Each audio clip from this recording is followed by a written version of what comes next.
राजस्थान के सुमेरपुर में पाली सांसद पीपी चौधरी बाकली सहित कई गांव के दौरे पर रहे, जहां उन्होंने गांव में कई समाज सेवियों का देहांत होने पर उन्हें श्रद्धांजलि दी। जहां बाकली, बिठिया, दुजाना, बलाना, पोमावा, गलथनी सहित कई अन्य गांवों में भी समाज सेवियों के निधन पर वो श्रद्धांजलि देने पहुंचे। इस दौरान ग्राम पंचायत क्षेत्र के बलुपुरा, बिठिया में चल रहे नरेगा कार्यों का भी उन्होंने निरीक्षण किया, साथ ही वृक्षारोपण भी किया। यूपी में हमीरपुर के मौदा गांव में डायल 112 बाइक के सिपाही के शर्मनाक कारनामे से पुलिस का सिर झुक गया है। बता दें कि सिपाही ने एक युवती से फोन कॉल पर अपने साले के लिए कोई लड़की का इंतजाम करने या खुद तैयार होने की मांग की और रुपए भी देने की बात कही, जिसका ऑडियो सोशल मीडिया पर वायरल हो गया है। युवती की तहरीर पर मौदा थाने में सिपाही रवि वर्मा के खिलाफ 534 क के तहत मामला दर्ज कर उसे सस्पेंड कर दिया गया है।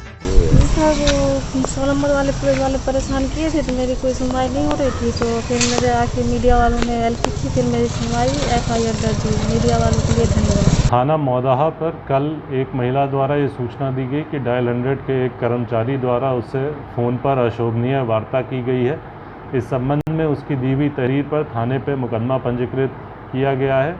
साथ ही उसके आधार पे उस कर्मचारी को निलंबित करते हुए प्रारंभिक जांच के आदेश दिए गए हैं।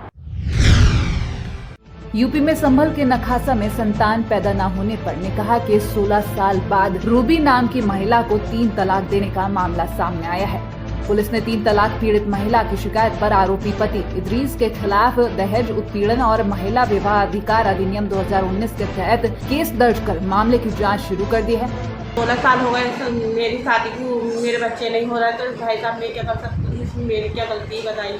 मुझे मारता है, मेरा आदमी बहुत परेशान करता है, डंडे भी मारता है, खाने को भी नहीं देता, खाना और सब सारी दुनिया सुनती है। क्या करूँ कि एक इंसान मजबूर हो गए तो कोई साथ भी देने वाला ना, रो रो के ज़िंदगी खराब हो रही है। ये हातिम सराय नकासा की एक पीड़ित महिला है। उनके द्वारा अपने पति इदरीस सहित अपनी उनके जेठानी, जेठ और नंद सहित कुल 5 लोगों के खिलाफ थाना नखासा पे 18 जुलाई को तहरीर दी है, जिसमें इनके द्वारा उत्पीड़न किया जाना और 3 तलाक दिए जाने के संबंध में इनके द्वारा प्रथम सूचना रिपोर्ट दर्ज की गई है।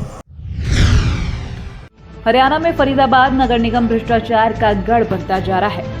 एक तरफ जहां निगम की माली हालत काफी बिगड़ी हुई है, वहीं नगर निगम के कथित रूप से भ्रष्ट अधिकारी ठेकेदारों से मिली भगत कर नगर निगम के राजस्व को न केवल करोड़ों का चूना लगा रहे हैं, बल्कि अपनी जेबें भर भ्रष्टाचार को जन्म दे रहे हैं। हैरानी की बात यह है कि एक के बाद एक घोटाले उजागर होने पर भी न तो ऐसे कथित भ्रष्ट अधिकारियों पर कोई कार्रवाई की जा रही है और न ही ऐसे ठेकेदारों पर।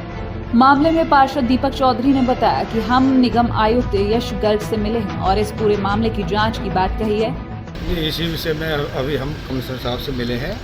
निश्चित तौर पर उन्होंने आश्वासन दिया वो कार्रवाई करेंगे और सख्त से सख्त कार्रवाई करवाएंगे उनके खिलाफ, इसमें कोई दो राय। देखिए, कमिश्नर साहब से हम अपने पार्षद साथियों के साथ मिले हैं और जैसा कि आपके भी संज्ञान में होगा कि नगर निगम में काफ़ी सारे वार्डों में नगर निगम अकाउंट्स विभाग द्वारा कुछ भुगतान किया गया था जो कि बिना काम हुए।